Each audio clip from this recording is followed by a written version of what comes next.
You know, I want to start today by asking you, the listener, a question. And I just want you to notice your honest internal answer. Yeah, you don't have to say it out loud or anything, just kind of feel it. Right.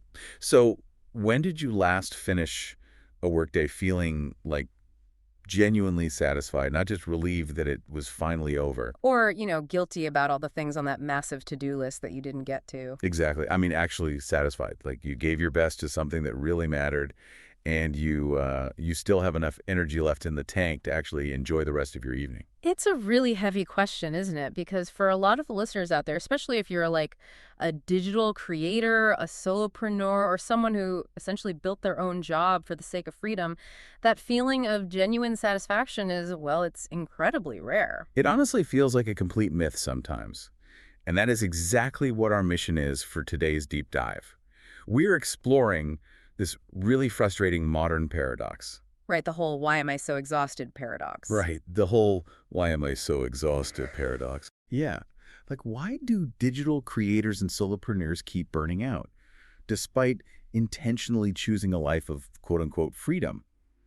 And, more importantly, how do you rebuild your energy without having to just abandon the work you actually love doing? So to figure this out, we're looking at the work of Solange Kiéma.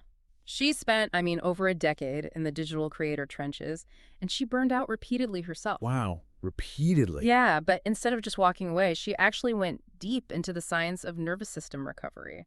She wanted to map out exactly why this keeps happening to so many of us. And we're looking at a pretty comprehensive masterclass facilitation guide today, right? Mm-hmm. Along with some presentation slides you put together based on all that research. Exactly. Okay, let's unpack this. Because what she's uncovered here is definitely not your standard, drink some water and try the Pomodoro technique kind of productivity fluff. Oh, far from it. What we are looking at is a biological and strategic map, and it's designed specifically for the unique, pervasive exhaustion of the modern digital worker. Which is so needed right now. It really is. It's about understanding the actual mechanics of why you are tired, because it turns out it's probably not what you think it is. So if we want to fix the exhaustion, I guess we first have to understand the trap. Because you chose freedom, right? You have no boss looking over your shoulder. Yeah, you can technically work from a coffee shop at 11 a.m. on a Tuesday. Right. So why are you relentlessly tired? Well, here's where it gets really interesting. Most of us just assume burnout is strictly like a volume problem. We think we're just doing too many things. Or working too many hours. And, overwork is definitely one pathway to burnout. But the data she presents suggests that the most common cause, especially for solo digital workers, is far subtler. It's subtler. Yeah, it's actually a sequencing problem. It's doing the exact right work, but at the absolute wrong time. She calls this the rhythm problem. The rhythm problem. Yeah. Okay, let's walk through how this actually plays out, because I got to admit, I recognize my own habits immediately here. Oh, I think we all do. Right. So biologically, most human beings have a peak window of clarity and creative flow in the morning. It's usually like a solid 4-hour stretch. Your brain has cleared out the sleep inertia, your natural cortisol levels are providing that really sharp focus, and ideas are just connecting effortlessly. Yeah, it's the golden window. And what do we usually do with those golden biological hours? We completely waste them. We open the inbox, we check our social media metrics, we do administrative tasks. It's painful to admit. It is. We essentially burn our peak biological hours on low cognitive reactionary work. It's like trying to drive your car on the highway in first gear. Yeah. You're just burning the engine out. Yeah. You're wasting your fifth gear brain on parking lot tasks like replying to emails. That's a great way to put it. And the inevitable result of that hits right around 2:00 p.m. Your physiology goes into a natural dip. Right. The dreaded afternoon slump. Exactly. Your core body temperature drops slightly, and your system actually just wants to rest. But that is exactly the moment we usually sit down to do the heavy lifting. Oh, man. Yeah. We try to, film a video or write a really complex newsletter or strategize a massive launch right when our body's telling us to stop. Exactly. You're trying to run a massive high-drain software update when your battery is at 15% and in low power mode. Yeah. You're actively fighting your own biology. And then we wonder why the ideas aren't coming, why everything feels so forced. And why we suddenly need a massive cup of coffee just to string a coherent sentence together. The problem isn't a lack of discipline. The problem is the sequence. But wait, let me push back a little here. Yeah. Isn't part of the reality of digital work that we kind of have to be always on? Mm. I mean, the internet doesn't have operating hours. True. If you're a creator, your audience is always there, Yeah. and the algorithm is always demanding the next post. Right. And what's fascinating here is how that exact digital landscape fundamentally alters our nervous system's operating environment. How so? Well, the digital world dissolves the physical boundaries that historically protected human rhythm. Think about it. You used to go to an office, and then you left the office. Right, the environment literally changed. Exactly. But when your work lives entirely on a screen, and that screen is sitting in your pocket while you're making dinner, always on, means you are never truly off. Oh, wow. So my brain is just kind of hovering in work mode all evening. Precisely. Your nervous system never fully recovers because it's trapped in this low-grade state of constant vigilance. It never gets the environmental cue that it is safe to power down. That sounds exhausting just thinking about it. It is, and this creates an accelerating cycle of burnout. You wake up already exhausted, you feel behind, so you try to work harder to compensate. And then you push through that natural 2.00 p.m. physiological dip with caffeine and pure willpower. Which only drops your actual productivity. That makes you feel even more behind, which keeps you working later into the evening. So you are draining your reserves exponentially faster while completely removing the boundaries needed to refill them. That cycle is brutal. It really is. So when we hit that wall and we feel that deep level of depletion, the natural instinct is always, I just need to catch up on sleep this weekend. Right, the whole I'll sleep when I'm dead or I just need a long nap mentality. Yeah. But if sleep is the ultimate cure, why does a creator take a whole week off, sleep 9 hours a night, and still come back to their desk feeling like an absolute zombie? Because you're applying a one-dimensional fix to a multidimensional problem.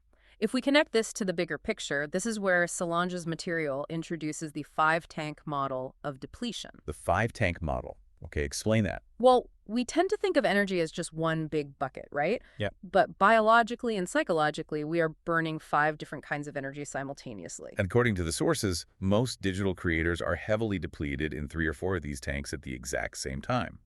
But sleep only refills one of them. Exactly. It only refills the physical tank. So physical rest is just for when your physical vessel is drained. Right. Your body feels heavy, your muscles ache from sitting hunched over a keyboard all day, your eyes are straining. Sleep and physical stillness fix that.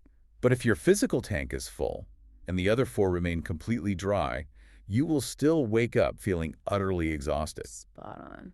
So if sleep is only fixing the physical exhaustion, what exactly is happening to the rest of the brain when a creator closes their laptop at 10 p.m.? Like, why is the mind still racing? That leads us directly to tank number 2, which is mental rest. Mental depletion is when your brain just never stops running on the treadmill. Oh, I know that feeling. You lie down in bed, and the content ideas keep looping. Yes. And the unfinished to-do lists are practically shouting at you in the dark. It's the cognitive load of holding on to uncompleted loops. So how do you fix that if sleep doesn't work? You need actual mental rest, which means creating real gaps in the cognitive noise. And the data in the masterclass is very clear here. Scrolling through social media, watching a YouTube video, or even listening to a podcast does not count as mental rest. Wait, really? Even if it's like a relaxing video? Even then, it requires genuine quiet where your brain isn't processing new verbal or visual information. Right, because taking in new information is still technically work for the brain. Exactly. Which brings us to the 3rd tank, sensory rest. And if you think about a digital creator's day, it's just screens glaring all day long. Yep. Notifications constantly pinging. The endless, high-speed visual scroll of a feed, you are bombarding your sensory system with this relentless stream of input. And every single one of those pings triggers a tiny spike in the sympathetic nervous system. It's like a microdose of fight-or-flight adrenaline. But wait, doesn't sleeping handle sensory rest? I mean, your eyes are closed, your room is dark. Shouldn't 8 hours of that refill the sensory tank completely? That's a really common assumption, but there's a crucial difference between unconscious deprivation, which is sleep, and waking sensory deprivation. Oh, interesting. So you have to be awake for it to count. Yes.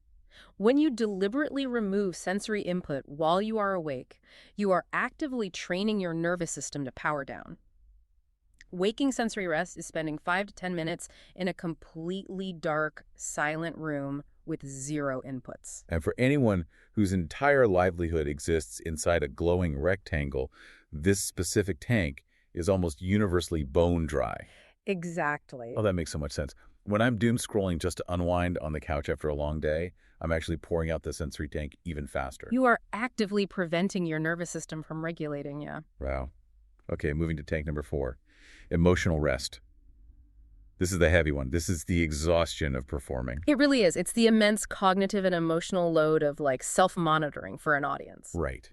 You are constantly managing an audience's reactions. You're maintaining a curated brand persona. You are performing consistency and enthusiasm even on days when you feel like everything behind the scenes is just falling apart. Yeah, you are suppressing how you genuinely feel to be the version of yourself the internet expects. Which is an incredibly heavy psychological weight to carry. Emotional rest, therefore, is finding a space where you can drop that mask entirely. So what does that look like practically? It requires a dedicated environment where you can be completely unpolished and, most importantly, unwatched. It might be unfiltered journaling or just existing in a strictly private space without having to manage anyone else's experience of you. I love that. Unpolished and unwatched. Yeah. And finally, we have tank number 5, creative rest. Now, I have to admit, when I first read this one in the materials, my immediate thought was, isn't creative rest just a fancy way of saying taking a break from work? A lot of people think that, but there is a profound mechanical difference here. Creative rest is not just stopping the act of working. Okay, so what is it then?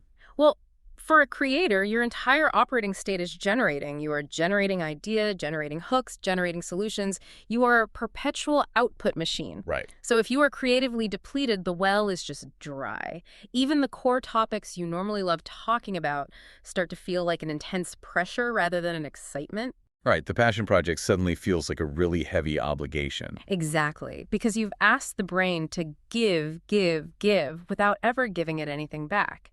So creative rest is the intentional act of receiving rather than producing. So like taking in beauty, observing nature, looking at a piece of art, or listening to an album.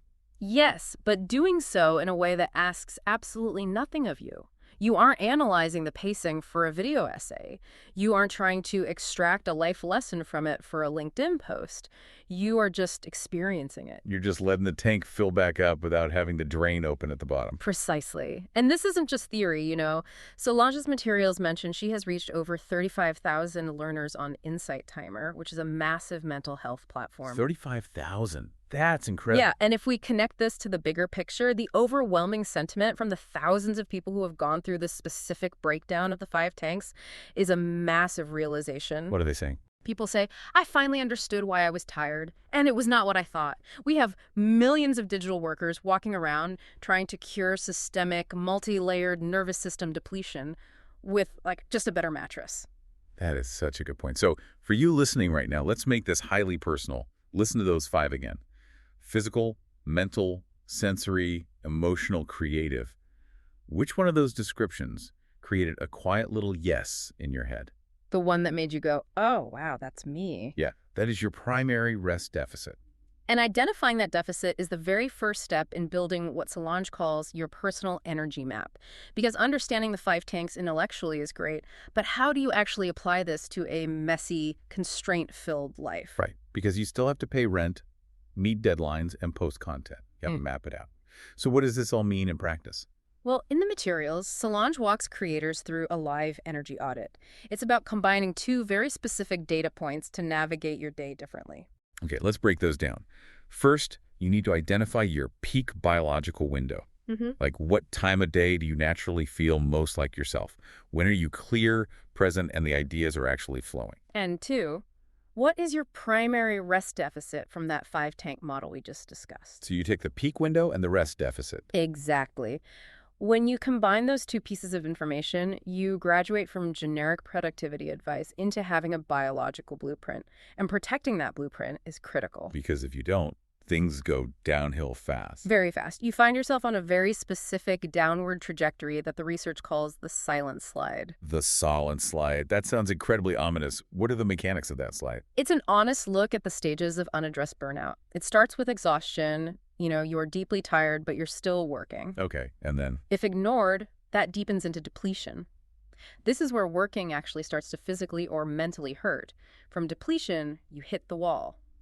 the inability to create. Oh, man. The well is completely dry. The output just halts.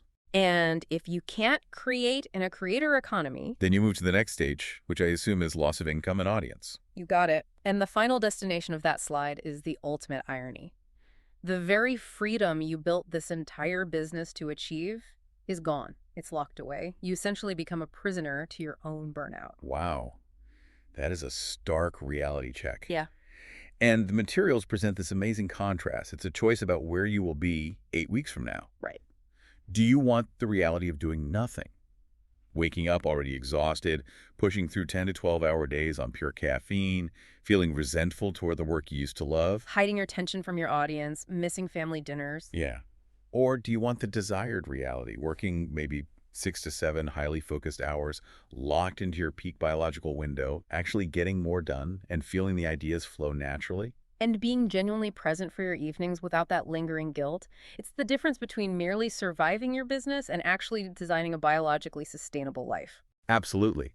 But making that shift, like moving from just understanding these concepts to actually taking action, that requires real structural change. It does. You have an audience that expects consistency. So how do you redesign your life around these truths? Exactly. Having the map is great, Yeah. but navigating the terrain is hard. Thankfully, the materials outline 2 specific pathways that Solange designed for people ready to implement this. Yes. The first is an accessible entry point called the REST course, Finding Balance. And from what I saw in the walkthrough, this isn't just like a PDF you read and forget about. Yeah. It's built for immediate implementation. Definitely. It's an instant access tool that helps you put the right kind of rest into practice right away, rather than just theorizing about it. It has this really comprehensive 12-module structure. Yeah, the 12 modules really stood out to me because it guides you step by step. And the interactive dashboard it comes with is so cool. Well, the dashboard is brilliant. Right, because it goes deep into the 5-tank model. But practically, it includes a REST-type profile self-assessment right there in the dashboard. So instead of guessing, you get a score on your depletion across all 5 tanks so you know exactly where to triage. And then there are the actual tools inside it to help creators recover from burnout, like the breathing timer. I loved the breathing timer. It's so simple, but it forces you to actually stop and regulate your nervous system. Exactly. And it ties right into the energy map tool they provide. It includes a day mapping exercise, which is vital because just telling a busy solopreneur to rest more is useless advice. Totally useless. You have to actually find where realistic rest windows fit into your existing chaotic schedule. Right. And looking at her materials, she clearly designed this to be highly accessible. But for those who are much further down that silent slide, where deep structural business changes are necessary, she developed something else called the restoration cohort. Right. And this is an intensive 6-week live small group program. Yeah. And what's crucial here is the specific biological recovery curve it follows. I want to look closely at that curve, actually, because it doesn't just start with, optimize your workflow. Not at all. Week 1 is purely about urgent recovery and identifying the massive energy drains. You have to stop the bleeding first. Makes sense. Then week 2 is about rebuilding your biological baseline.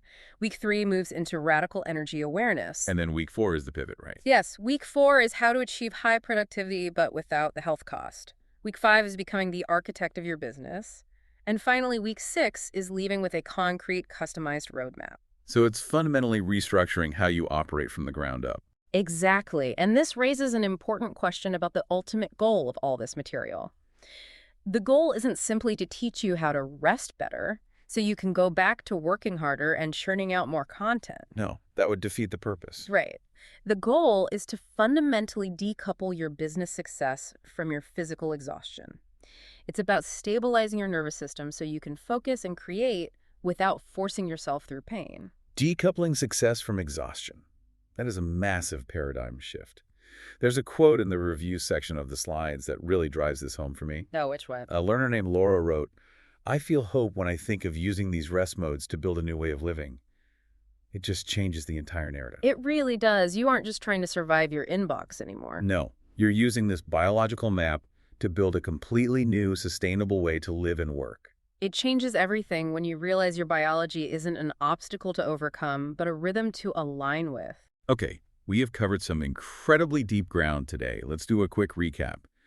For digital creators and solopreneurs, burnout is rarely just about working too many hours. Right. It is usually a sequencing problem. Ignoring your natural biological rhythm and wasting your high-focus peak hours on low-value busy work. And it's a multi-tank depletion problem, trying to fix sensory overload or the emotional drain of performing with just sleep, which, as we learned, only addresses physical exhaustion. So here is the challenge for you, the listener. You have the beginnings of your personal energy map.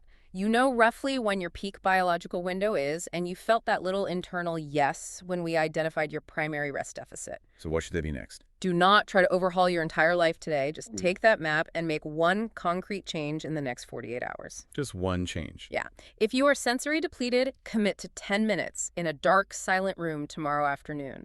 If you're creatively depleted, spend 15 minutes looking at art or nature without trying to extract content from it. Just one change. Start small. I love that. But as we wrap up, I want to leave you with one final thought to ponder. We talked about how the digital landscape dissolves our boundaries. But think about this. The very tools and platforms we use to build our businesses are literally engineered by thousands of the smartest people on Earth to keep us always on and constantly generating. That's a scary thought, but it's true. Right. So if the ecosystem is aggressively designed to drain you, is treating rest as a passive default activity actually a critical business failure? Like, should we be planning and scheduling our precise types of rest as aggressively and strategically as we plan our content calendars? If the environment is designed to extract your energy, then your recovery cannot be accidental. It has to be deliberate. Something to definitely think about as you look at your schedule for tomorrow. Thank you so much for joining us on this deep dive. Protect your rhythm, figure out what tank is empty, and we will catch you next time. See you then. And remember, when did you last finish a workday feeling genuinely satisfied? Let's get back to that.